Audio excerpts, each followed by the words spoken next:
So the problem here that he's trying to fix in this golfer is that he said early extension, meaning that he is coming out of his stance on the downswing instead of holding swing plane. Let's go to the right here and just look at this gentleman's setup. The first thing that I have all my golfers do is this position right here. I'm looking at their setup because the setup is going to determine, I can already see what's going to happen in their golf swing at some point just by looking at their setup, because the setup is the truth. The setup is confession.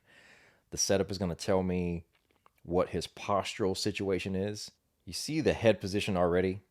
Neck muscles are essentially relaxed, or they're engaged, but they're not overly tense. You can see that his chin is down, the head is in neutral, even at the address position, which is essentially a hip hinge, slight bend position. And I'm going to go back to this gentleman. So now look at this gentleman's head. So we already know that this gentleman has a long-standing imbalance in his head. And as we know, the head wins. So if the head is compromised, we already know that everything below the head is going to be compromised. It looks like he has a rigid kyphosis, even at the address position. For him to maximize his backswing in this already pre-kyphotic position, there has to be a compensation pattern going on somewhere in the chain.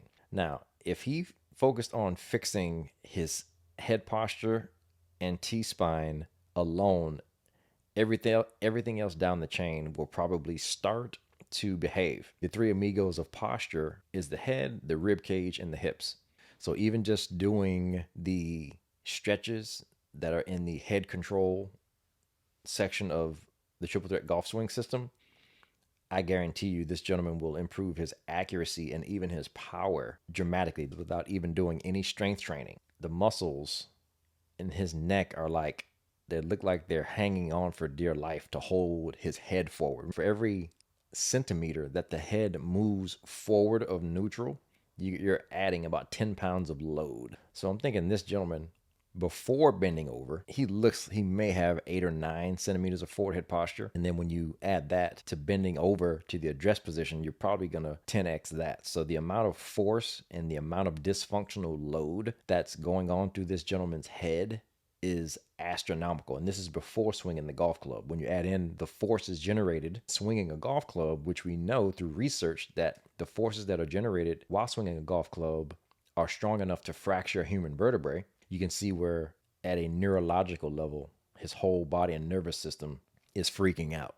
If he can clear these physical obstacles in his golf swing, and they're quite easy, and even with some mild stretching before he starts his practice, in the matter of 2 to 4 weeks, he'll start to see dramatic improvements, not only in his posture, but obviously in his golf performance. This is because of my 3 amigos philosophy, meaning that he has 2 of the 3 amigos already compromised with the forward head posture and the lack of being able to extend through that T-spine, which is controlled by the rib cage. You even see it here when he starts to exert force. You see how that forward head posture, he may even have a neck injury. I wouldn't be surprised if he has some type of pre-existing neck injury just because of the way that those muscles look leathery and rigid, and he looks like he's just been there for a while. We want to make sure he's doing it as safely as possible, but also performing at the highest levels. We're looking at, head side bend.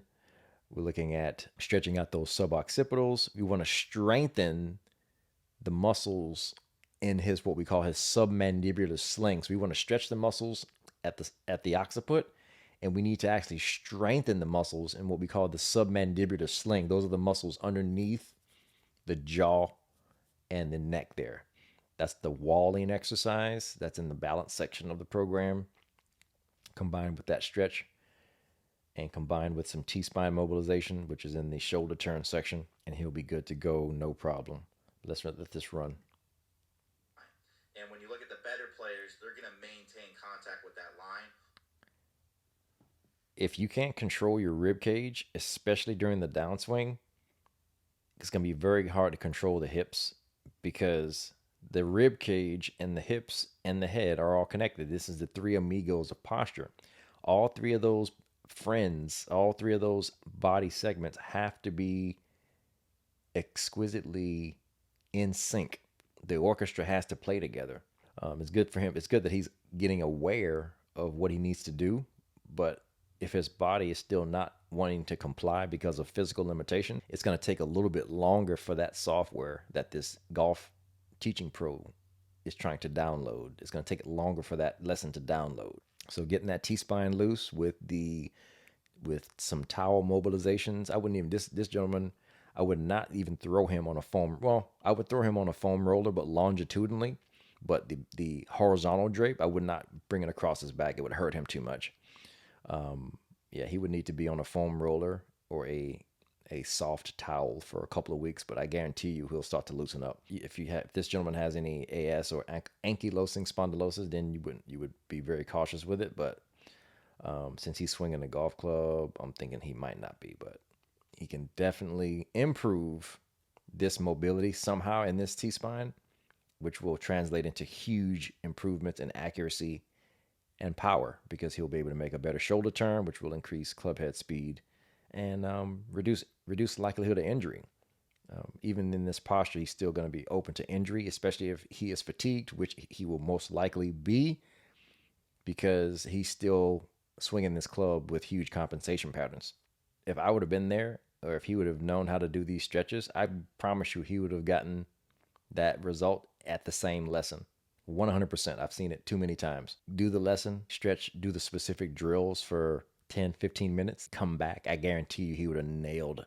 This would have been his after picture at this lesson on the left. I promise you. That's how fast the nervous system can catch on and if you're instructed properly.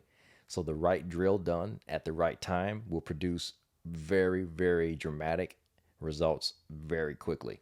If you don't have good head posture, fix it. If you do have good head posture, maintain it. But there is power in doing the corrective stretches. It will absolutely carry over to better performance and safer performance. So hopefully you guys got some value out of these quick tips. If you don't already have the Triple Threat Golf Swing System, there should be a link in the description for you to get that book. Again, it's 17 drills. It takes you anywhere between 10 and 20 minutes a day, depending on how you want to go about it. I have different training schedules in there based on your ability and time availability. And yeah, I love Top Speed Golf and we'll thank them for providing this information. And again, if you have not already, please like and subscribe, and we will see you in the next one.